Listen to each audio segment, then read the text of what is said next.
Assalamualaikum warahmatullahi wabarakatuh. Salam sejahtera bagi kita semua.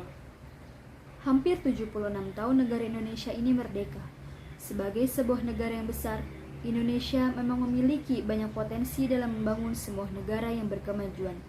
Sebelumnya, perkenalkan, saya Sabita Indah Fatmah dari Universitas Negeri Islam Maulana Malik Ibrahim untuk menyampaikan orasi yang bertema mewujudkan generasi muslim moderat dan peduli bangsa menuju Indonesia tangguh. Indonesia sebagai negara dengan penduduk muslim terbesar menjadi harapan dunia, terutama umat muslim, untuk bisa berkontribusi dalam menata kehidupan global yang saat ini semakin kacau. Kata dunia yang damai menjadi sebuah mimpi yang semakin hari semakin susah diwujudkan.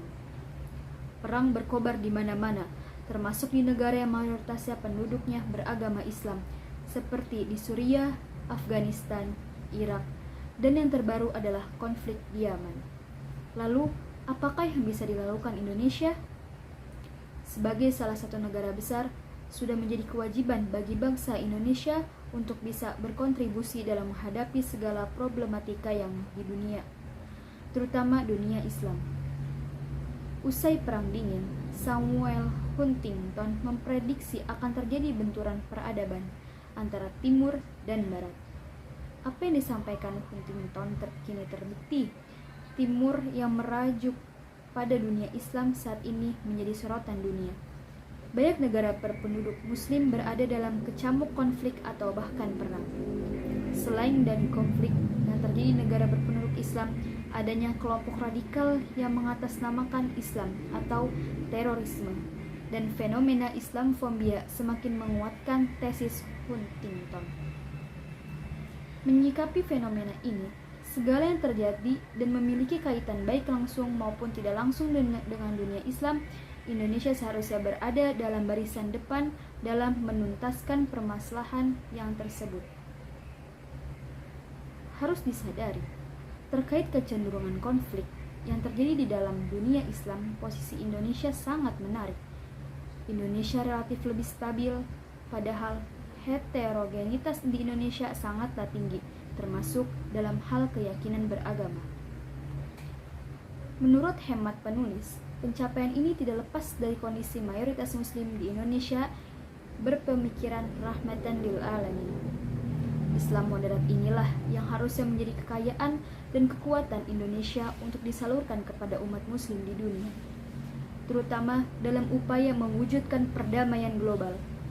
Islam moderat sebagai pemikiran salah satu guru bangsa dan juga presiden keempat, yaitu almarhum Kiai Haji Abdurrahman Wahid atau lebih dikenal dengan sebutan Gus Dur, mengajarkan Islam dipahami secara kontekstual, tidak terbatas tekstual saja.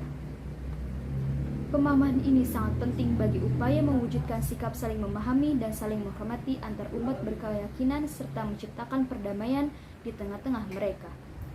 Dalam banyak kasus konflik keagamaan, seringkali diawali dengan penafsiran ajaran agama yang terlalu kaku dan hanya merujuk pada teks-teks keagamaan saja, sehingga dengan mudahnya akan menyalahkan kelompok lain yang memiliki pandangan yang berbeda. Yang patut menjadi perhatian adalah konflik yang terkait dengan dunia Islam sesungguhnya sangat membutuhkan peran dan kontribusi muslim moderat Indonesia.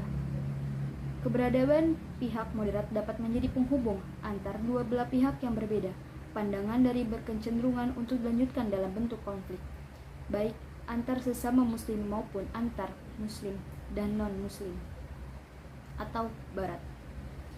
Peran penghubung tidak terbatas dilakukan langsung oleh negara.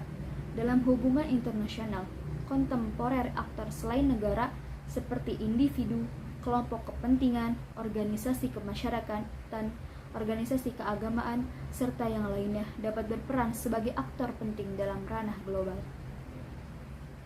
Selain berperan menjadi penghubung dalam menghadapi kekacauan global yang terkait dengan dunia Islam, dengan bermodalkan kondisi dalam negeri yang relatif lebih stabil kondisi soal masyarakatnya, Indonesia dapat berperan memulihkan citra Islam di mata dunia, terutama melalui diplomasi publik. Diplomasi publik merupakan diplomasi yang dilakukan oleh suatu negara terhadap masyarakat internasional guna mencapai kepentingannya. sebagai upaya preventif, persuasif, atau dapat berperan penting sebagai penengah atau mediator untuk menemukan solusi dari setiap konflik yang melibatkan kaum muslimah melalui jalur diplomasi keagamaan sebagai bentuk upaya solutif. Kita tidak perlu pesimis. Dengan kemungkinan Indonesia memainkan peran ini, diplomasi keagamaan sudah dilakukan oleh Muslim. Salah satunya yang dilakukan pengurus Nahdlatul Ulama (PBNU) dalam menyikapi konflik di Afghanistan.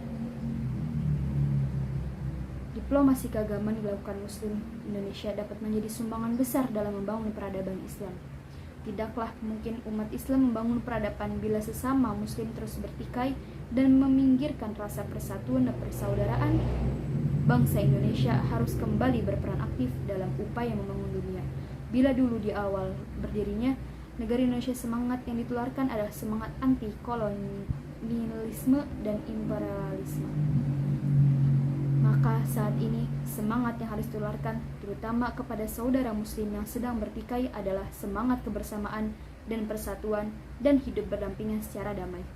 Sebaik-baiknya manusia adalah yang bermanfaat bagi orang lain.